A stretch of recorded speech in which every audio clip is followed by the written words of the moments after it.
मुझे कन्विंस नहीं कर सके तो तुमने खुद ही टारगेट पर प्रैक्टिस करने का फैसला कर लिया। दुश्मन हमारे आसपास घूम रहा है और तुम हो कि कुछ समझना ही नहीं चाहती। बारान काराबे ने जितना ऑफर किया है मैं आपको उससे दुगना दूंगा। मैं वादा कर चुका हूँ उन्हें बेचने का। अब इससे पीछे हटना मेरे उसूलों के खिलाफ होगा। खुदा हाफिज। उसे जाकर समझाओ और अगर ना समझे तो उसे अमली तौर पर समझाना।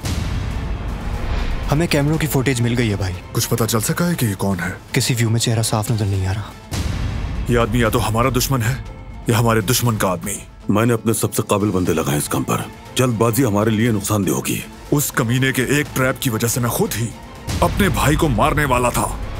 जो इतनी प्लानिंग से चल रहा है वो आसानी से गलती नहीं करेगा। इंसान का सिर्फ एक गलत फैसला उसकी जिंदगी बर्बाद कर देता है। अब चाहे किसी को बुरा लगे या भला, हम अपने सर पर खिदमतगार नहीं बिठा सकते। काराबे खानदान का होनहार और इज्जतदार बेटा किसी मुलाजमा को नहीं अपना सकता।